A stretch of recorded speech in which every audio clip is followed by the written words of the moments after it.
To be a lot of interest on this housing issue. I will take 2 questions only from, and then we conclude and move on to the next question. I'll take 1 question from Senator Kina and another question from Asige. And those will be the last supplementary questions. Thank you, Mr. Speaker. Mr. Speaker, I'm not a pessimist. I like to be a realist. And I've listened to the good Cabinet Secretary stating that for Narok County, we'll have 1,320 houses. We have 6 sub-counties, and she has indicated that there are 220 units in every sub-county. Now, my question to you, Madam CS, and I strongly believe that you mean well.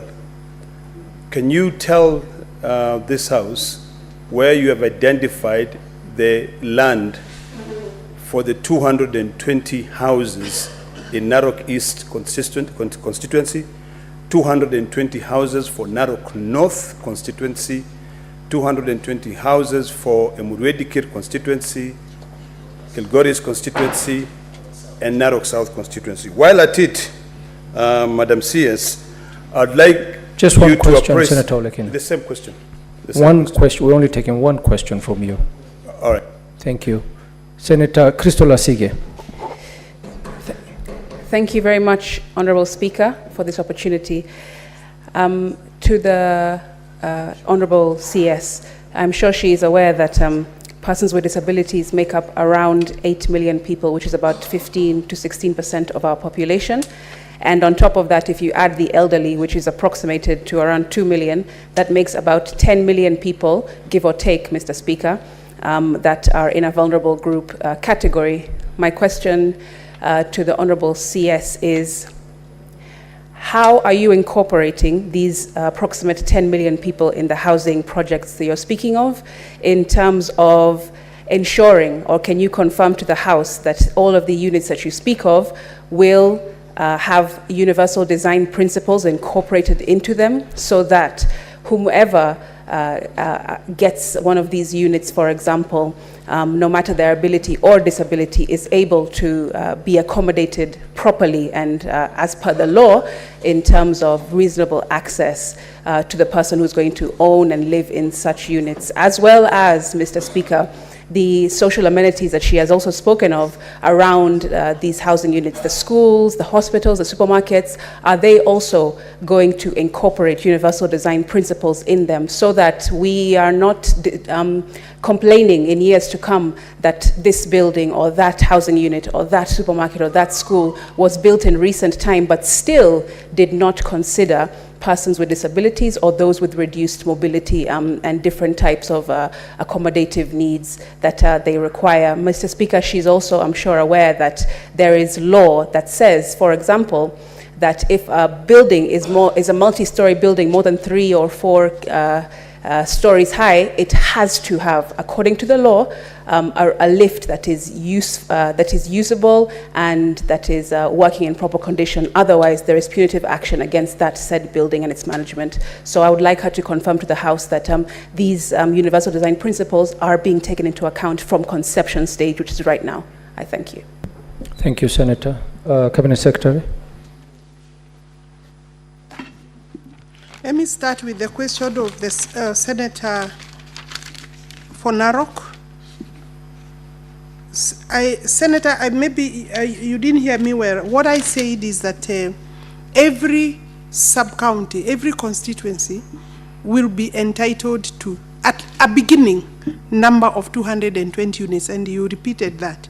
So therefore, it's my duty as the Cabinet Secretary to work with the leadership, to work with the people of Narok, to identify land. We are in the process, and that is the basic minimum. At county level, because they also come and, because we are working with them because, you know, also housing is a mandate also of the county governments.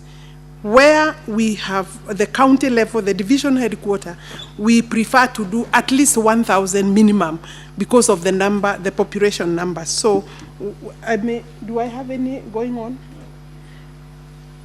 Work in progress. We are identifying, and I believe that in the next The information I have is that by January we'll be procuring some housing programs for Narok, and we are working with your governor, and maybe the members of parliament are also on board. Then the next question was the question by Senator Asige. I think your concern, Senator, if I get you well, one is what steps are we taking to ensure that our houses do comply with all requirements, including requirements, and most importantly, requirements for persons living with different types of disabilities, for purposes of even access and use of those houses. The first plan for our houses, initial plan was G+4, which is allowed without a lift. That is maximum 5 floors, G+4. But we have changed most of these designs now because we have realized that because land is scarce, if we have space, instead of doing G+4, we do G+9 and G+15 up to G meaning ground, ground +4, ground +9, ground +20. There are places where we have gone up to 21 floors. Those will have lifts. I've just mentioned, like Mukuru, of course, it is G+, I think 20 or 22 floors. They're high blocks. So those we are installing lifts. And therefore, issues of then on that, we ensure that the ground around, the social amenities in the shared common areas are also accessible, including lamps into the houses. And obviously, when people are also applying, and I think the other question is on allocation, how will we ensure that persons with disability will not just see a program come and they don't get. Of course, they are applicants like everybody else, but we need to treat them with the sensitivities allowed within the law. And therefore, they will be allocated following those regulations and the law as it is. And I believe that there is no discrimination that will happen because somebody has, it depends on where you want to stay also. So I want to assure you that in terms of quotas, we also want to see that the women also are encouraged to apply. In terms of the youth, in fact, we are very happy to encourage the youth, especially the ones who are building these houses, because they can afford through the work, the money they are getting every year. And you see, the question is coming often that how can we expect Mama Bonga or Boda person or Mama Kiosk to afford a house which is 800,000. The beginning of the pricing is 800,000. The very small ones are 740,000. But this is money you pay within 20, 25, up to 30 years. And what the market people who are criticizing our program are not saying is that without a title, without a job, without security, you won't get access to property in the market for Mama Mboga because you must borrow either from a commercial bank. Here, we are saying even the deposit, pay as we build. By the time the project is 1 year or 2 years, you have given us some money there, and in fact, nobody will be refused a house because they have not paid the deposit. Once you qualify, we will see what you have paid by the time we come to completion.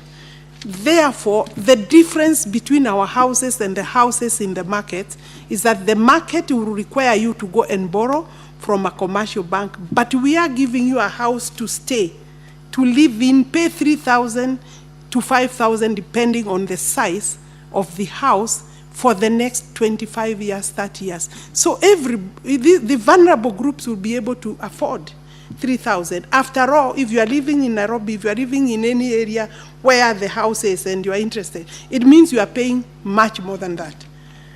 I hope I have answered your question. Thank you, CS. Because of time, we will proceed to the next question.